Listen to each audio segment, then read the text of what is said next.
Ce qu'il faut savoir aussi, dans quasiment tous les concours d'ingénieurs que vous allez passer ici au Maroc, il y aura toujours un sujet par rapport aux maths. Donc, il ne faut pas du tout négliger les maths. C'est vraiment la plus importante en fait des matières à préparer.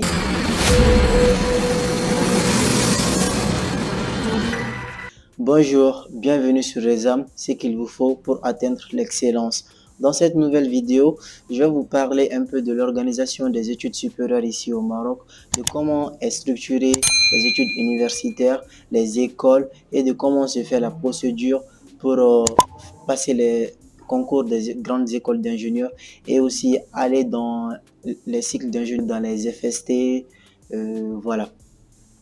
D'abord, je vais commencer par parler de l'organisation un peu des études ici au Maroc ou bien des différents niveaux d'études. D'abord, il faut savoir qu'après le bac, il y a deux grands chemins pour les étudiants ou bien les nouveaux étudiants. C'est-à-dire, il y a le chemin des gens qui iront dans les classes préparatoires aux grandes écoles qu'on appelle communément les prépas. Et il y a ceux qui iront dans les universités ou bien les facultés classiquement. Maintenant, il y a deux chemins. Ceux qui vont aller dans les classes préparatoires, eux, ils vont faire 2 années de cursus, c'est-à-dire ils vont étudier pendant 2 ans des notions liées à la physique, aux maths, aux sciences de l'ingénieur. Et après 2 ans, ils vont passer un concours qu'on appelle le CNC, autrement dit le concours national commun, pour intégrer après ce qu'on appelle les grandes écoles d'ingénieurs du Maroc, voire même des écoles d'ingénieurs en France ou bien dans d'autres pays. Et d'autre part, on a les gens qui vont aller dans les facultés, telles que les facultés des sciences et techniques, et les facultés des sciences, aussi les facultés polydisciplinaires et aussi les écoles supérieures et technologiques. Donc, eux aussi, leur cursus, c'est 3 ans initialement. C'est-à-dire qu'eux vont suivre un cursus de 3 années pour obtenir un diplôme de licence. Mais eux, comme les gens qui vont aller dans les classes préparatoires, ils ont l'opportunité de passer ce qu'on appelle les CC, c'est-à-dire les concours pour intégrer les cycles d'ingénieurs au niveau des grandes écoles d'ingénieurs comme ce que font les gens qui iront dans les prépas, et ils pourront intégrer aussi les cycles d'ingénieurs dans les FST, les écoles nationales aussi. Maintenant, je vais parler des écoles qui sont considérées comme étant des grandes écoles ici au Maroc, des grandes écoles d'ingénieurs. C'est-à-dire que le terme grande école d'ingénieurs ici au Maroc signifie l'école, il n'y a pas une orientation directe après le bac. C'est-à-dire que quand tu as le bac, tu n'es pas directement orienté dans l'école là. Pour accéder à ces écoles, tu es obligé de passer un concours après 2 années de post-bac. C'est-à-dire après un bac plus 2, tu fais le concours.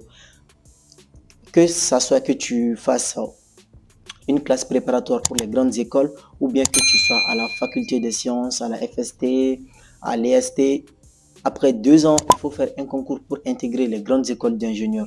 C'est possible aussi pour les gens qui sont à la FST et à la FS de faire le concours après 3 années, c'est-à-dire au niveau de la licence. Il y a des écoles d'ingénieurs qui permettent cela.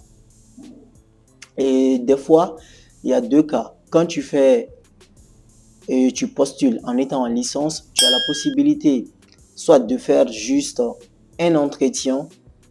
Après, à l'issue de l'entretien, l'école va juger s'ils vont t'accepter ou pas. Ou bien tu vas passer le concours au même titre que les gens qui ont le niveau Bac plus 2 pour intégrer l'école. Et ça sera un concours qui est écrit. Les écoles aussi sont classées par niveau. Comme je viens de le dire, on a ce qu'on appelle les grandes écoles d'ingénieurs qui sont considérées comme le top 1. Après, on a ce qu'on appelle les écoles nationales qui viennent en deuxième position. Ensuite, nous avons les FST, les facultés des sciences et techniques. Et aussi, après ça, nous avons les facultés des sciences qui viennent en quatrième position. Et enfin, nous avons les facultés polydisciplinaires et les EST, qu'on appelle École supérieure technologique. Maintenant, c'est quoi concrètement les CC, c'est-à-dire les concours pour intégrer le cycle ingénieur? Les CC, c'est des concours qu'on fait après 2 années d'études supérieures ici au Maroc. Et généralement, ces concours sont faits par les étudiants qui se trouvent dans les facultés des sciences ou bien dans les facultés des sciences et techniques ou dans les écoles supérieures technologiques. Ils font ces concours pour intégrer un cycle ingénieur, c'est-à-dire que changer leur cycle qui était au préalable un diplôme de licence ou bien un diplôme universitaire technologique DUT pour les gens qui sont à l'EST, changer ce diplôme ou bien obtenir ce diplôme et avoir un diplôme supplémentaire qui est celui du diplôme d'ingénieur d'État. Il faut savoir que ces concours débutent généralement pendant le mois de juin jusqu'au mois de juillet, c'est-à-dire généralement du début du mois de juin vers le mois de juillet, la plupart des écoles lancent leur candidature. Donc, quels sont vraiment réellement les avantages de faire ces concours et de tenter sa chance pour pouvoir un peu accéder à ces cycles d'ingénieur? C'est de ça que je vais parler maintenant. Tout d'abord, faire le concours, si tu es marocain, ça te permet d'avoir un diplôme. Lorsque tu as un diplôme d'ingénieur, on le sait tous, le salaire d'un ingénieur, c'est beaucoup plus supérieur à celui de quelqu'un qui a par exemple une licence ou bien un master. Et ça évolue beaucoup plus rapidement par rapport à ces derniers. Ok, ça c'est un premier point. Maintenant, pour les étrangers, ils bénéficient de cet avantage qui est un premier point et après, ils bénéficient aussi d'une prolongation de leur bourse d'études qui est généralement accordée par l'Agence marocaine de coopération internationale. Par exemple, si tu es à la faculté des sciences ou à la FST, tu as initialement une bourse d'études qui t'est octroyée sur 3 ans. Du coup, lorsque tu arrives à obtenir un concours pour aller dans une école d'ingénieur ou bien un cycle d'ingénieur, tu as la possibilité d'augmenter la durée de ta bourse de 3 ans jusqu'à 5 ans d'études. Ça, c'est quelque chose de non négligeable. Maintenant, quelles sont les conditions d'éligibilité pour pouvoir participer ou bien être présélectionné pour participer à ces concours? Il y a plusieurs critères. Je vais vous parler dans cette vidéo des critères les plus importants qu'il faut vraiment savoir. Le premier critère, c'est les notes, les moyennes, durant les 4 premiers semestres que vous allez passer.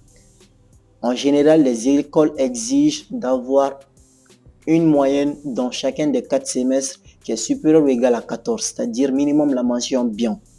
Mais ce critère peut varier d'une école à une autre ou bien d'un concours à un autre. Vous pouvez voir des concours, le critère va être d'avoir la mention assez bien. Donc, si tu as déjà une mention bien, ça va, tu es éligible là-bas. Et vous pouvez avoir aussi des concours où ils vont exiger d'avoir la mention bien dans tous les semestres. Et en plus d'avoir la mention bien dans tous les semestres, vous devez avoir la mention très bien dans minimum 2 semestres. Donc, ça, c'est des concours qui sont très sélectifs. Et ça, on le voit généralement au niveau des grandes écoles d'ingénieurs. Donc, les critères varient. Mais en général, ce que vous devez retenir, c'est qu'il faut minimum la mention bien. C'est le premier critère pour être éligible à être présélectionné pour passer le concours. Après ça, il y a le critère aussi de l'âge. C'est-à-dire il faut avoir au maximum 23 ans à la date du 31 décembre de l'année. C'est-à-dire, par exemple, pour les gens qui vont faire le concours d'ingénieur en 2026 cette année, ton âge ne doit pas dépasser 23 ans à la date du 31 décembre. Est-ce que vous comprenez? Et aussi, généralement, il y a le diplôme du bac, c'est-à-dire que en quelle année tu as eu le diplôme du bac, c'est-à-dire pour quelqu'un qui va passer les concours en 2026, il y a généralement 2 types de diplômes qui sont acceptés, diplôme de bac, c'est-à-dire les diplômes qui ont été obtenus durant le bac de 2023 et durant le bac de 2024, mais surtout ceux de 2024, parce que les critères les plus importants que vous devez connaître pour être éligible ou bien à être présélectionné pour passer les concours. Je vais parler maintenant de comment on fait pour postuler, comment avoir accès ou bien comment savoir, maintenant il y a les concours, bon, qu'est-ce que je dois faire, ou je peux trouver, ou bien comment je dois faire pour m'inscrire au concours. C'est très simple, il ne faut pas vous inquiéter par rapport à ça. Il y a des groupes WhatsApp qui sont disponibles pour ces choses-là. Il y aura des liens qui seront sur les groupes et avant même que les liens soient sur les groupes, par exemple, si tu es intéressé par une école, tu as juste à taper le nom de l'école dans un moteur de recherche, tu vas sur le site web de l'école et voilà, tu vérifies leur site web de temps en temps, leur actualité. Quand ils vont lancer leur concours, tu seras informé. Et en plus de cela, il y a les groupes WhatsApp qui sont créés dans le but d'aider les gens avoir les ressources, les liens pour postuler à ces concours. Donc, les liens seront partagés pour postuler à ces concours. Et généralement, les dépôts de dossiers se font en ligne. C'est pas un dépôt de dossier qui se fait physiquement, sauf dans certains cas. Par exemple, le cas du concours de l'ESI et de l'INCA. La procédure de sélection, comme je viens de le dire tantôt, j'ai dit il faut minimum la mention bien avec les autres critères de l'âge, du diplôme et tout pour être présélectionné. Mais il faut pas te dire que lorsque par exemple tu as la minimum la mention bien dans les 4 semestres, bah automatiquement tu vas être présélectionné dans les concours. Non, ça marche pas ainsi. Parce que les écoles, ils ont un certain seuil. C'est-à-dire que quand ils vont lancer la candidature, il y a des milliers de personnes qui vont déposer leur dossier. Et parmi les milliers de personnes qui vont déposer leur dossier, ils ne peuvent pas accueillir toutes ces personnes. Vous voyez, dans leur établissement. Du coup, ils se fixent un certain seuil, c'est-à-dire 200 personnes, 300 personnes qu'ils vont présélectionner pour aller passer le concours. Donc, ils vont prendre les 300 meilleures personnes qui ont les meilleures notes. Par exemple, si toi, tu as 14, 14 et 15 et qu'il y a 300 autres personnes qui ont des 16, des 17 de moyenne, des 18 de moyenne, c'est eux qui seront pris. Toi, tu ne seras pas pris. Est-ce que vous comprenez un peu? Voilà.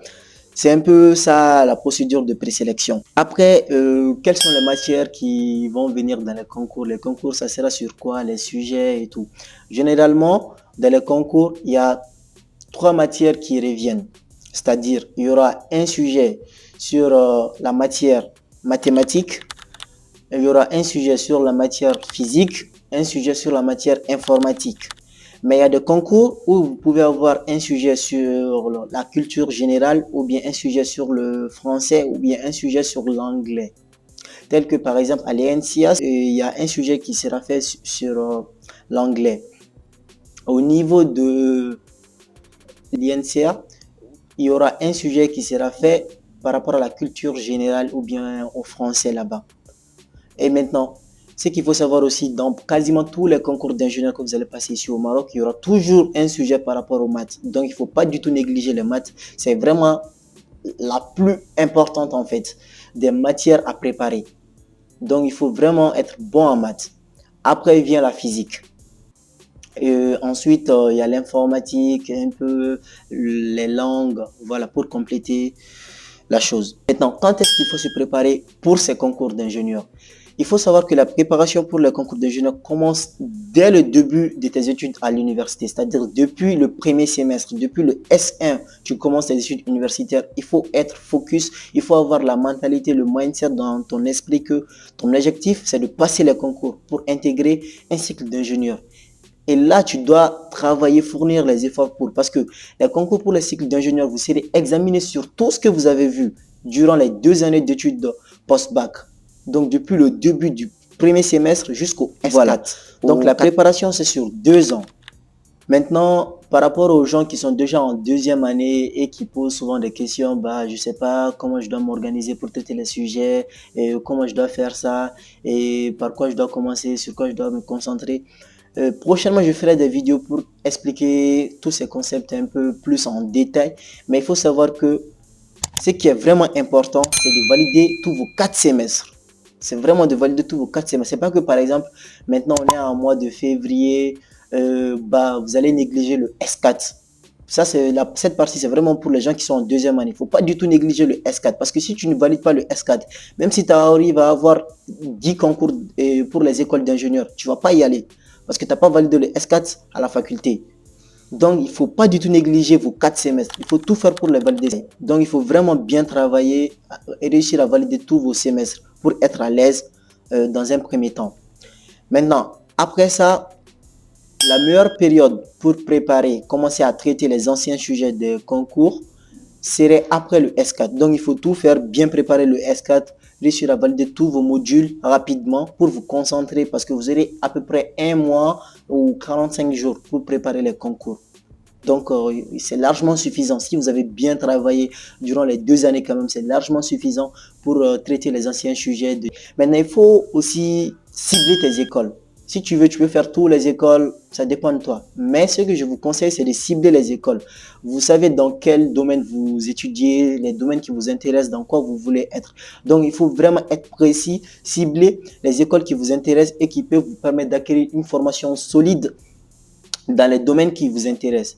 Comme ça, vous allez vous concentrer plus sur les anciens sujets de ces écoles, augmenter vos chances d'être parmi ceux qui vont avoir l'admission dans cette école. Donc ça, c'est un peu pour vous donner une vision globale de comment se passent les concours, des sujets dans les concours, de qu'est-ce qu'il faut pour être éligible au concours, de comment vous devez vous organiser. Bon, je ne vais pas parler totalement des organisations, mais je vous donne une vision globale. Après, je ferai des vidéos, comme je l'ai dit durant la vidéo. Je vais faire d'autres vidéos pour parler de chaque concept plus en détail, faire un focus sur chaque école, parler de ce qu'il faut, par exemple en maths, qu'est-ce que vous devez préparer en maths, en physique, en informatique, etc. Il y aura des concepts sur ça. Donc, je vous invite à vous abonner à la chaîne, à liker, à commenter pour m'encourager à faire plus de vidéos parce que c'est pas facile, ça demande beaucoup de temps. Merci pour votre attention et à la prochaine pour une nouvelle vidéo.